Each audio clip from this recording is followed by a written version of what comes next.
పొట్టకూటి కోసం ఉపాధి దొరికితే కుటుంబానికి అండగా ఉండొచ్చనే ఆశతో యూఏఈలో అడుగుపెట్టింది. కుటుంబానికి ఆర్థిక భరోసా అందించటానికి, పుట్టిన ప్రాంతాన్ని, అయినవారికి దూరంగా ఉండటానికైనా మనసు చంపుకొని పనికి కుదురుకుంది. కాని ఉపాధి కల్పిస్తామని చెప్పినవారే నట్టేట ముంచేశారు. ఉపాధి కోసం వెళ్లి ఉరికంబం ఎక్కింది. యూఏఈ ఉరికంబం మీద ప్రాణాలు వదిలి దాదాపు 20 రోజుల తర్వాత తమ కూతురు ప్రాణాలతో లేదని తెలిసింది. ఇంతకంటే మరో ఘోరం ఏమీ ఉండదేమో. ఈ ఫోటోలో కనిపిస్తోంది కదా, ఈమె పేరు షేజాదీ ఖాన్. యూపీకి చెందిన ఈమె గత కొంతకాలంగా అబుదాబీలో ఉంటోంది. 33ఏళ్ల షేజాదీ ఖాన్ యూపీలోని బాంద్రా జిల్లాకు చెందిన మహిళ. టూరిస్టు వీసా మీద 4 ఏళ్ల క్రితం అబుదాబీ వెళ్ళింది. షేజాదీ ఖాన్ని ఫయిజ్, నాడియా అనే దంపతులు టూరిస్టు వీసా మీద అబుదాబీకి తీసుకొని వెళ్లారు.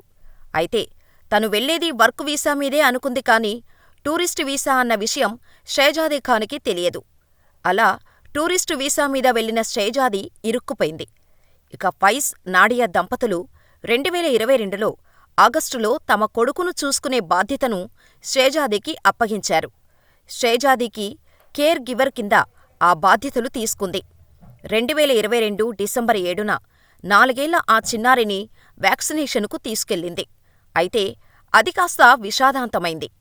వ్యాక్సిన్ వికటించి ఆ బాబు మరణించాడు. ఆ చిన్నారి మరణానికి కారణాలు తెలుసుకునేందుకు పోస్టుమార్టం కోసం తల్లిదండ్రులు అంగీకరించలేదు.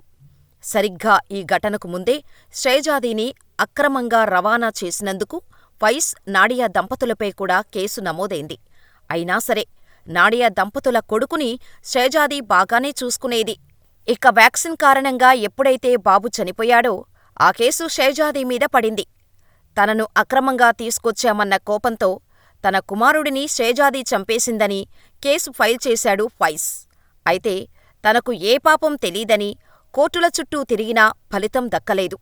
యూఏఈ చట్టాల ప్రకారం షేజాదీకి మరణశిక్ష విధించింది అక్కడి కోర్టు. దీంతో ఆమె తండ్రి షబ్బీర్ ఖాన్ తన కుమార్తెను కాపాడాలని కేంద్ర ప్రభుత్వానికి విజ్ఞప్తి చేశారు. సెప్టెంబర్ 2023లో ఆయన చేసిన విజ్ఞప్తిని పరిగణలోకి తీసుకున్న విదేశాంగ యూఏఈ అధికారులను సంప్రదించారు. అయితే ఈ ప్రయత్నం ఫలించలేదు. మరోసారి గతేడాది మార్చిలో అప్పీలుకు వెళ్లగా అప్పుడు కూడా నిరాశే ఎదురైంది. అక్కడి చట్టాల ఆధారంగా షేజాదీకి అక్కడి కోర్టు మరణశిక్ష విధించింది. ఇదిలా ఉండగా మరణశిక్ష అమలుకు ముందు గత నెల 16వ తేదీన చివరి కోరిక ఏమిటని అడగ్గా కుటుంబ సభ్యులతో మాట్లాడాలని ఉందని షేజాదీ చెప్పింది. దీంతో కుటుంబ సభ్యులకు ఫోన్ చేశారు జైలు అధికారులు. అయితే తాను నిర్దోషినని కుటుంబ సభ్యుల ముందు కన్నీటి పర్యంతమైంది షేజాదీ. ఎలాగైనా తనను కాపాడాలని ప్రాధేయపడింది. అంతలోనే టైమైపోయిందంటూ ఆమె దగ్గరనుంచి ఫోన్ లాక్కున్నారు.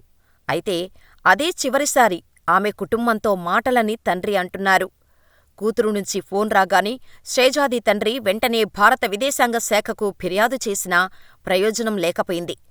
అసలు తన కుమార్తె ప్రాణాలతో ఉందా లేదా అనే విషయం తెలుసుకునేందుకు ఢిల్లీ హైకోర్టులో షబ్బీర్ పిటిషన్ వేశారు.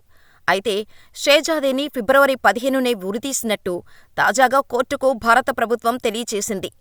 భారత ప్రభుత్వానికి దీని గురించి ఫిబ్రవరి 28న యూఏఈ సమాచారం ఇచ్చిందని అదనపు సొలిసిటర్ జనరల్ చేతన్ శర్మ ఈ మేరకు సోమవారం అఫిడవిట్ దాఖలు చేశారు. అధికారులు సాధ్యమైనన్ని సహాయాలను అందిస్తున్నారని, ఆమె అంత్యక్రియలు మార్చి 5న జరగనున్నాయని వివరించారు.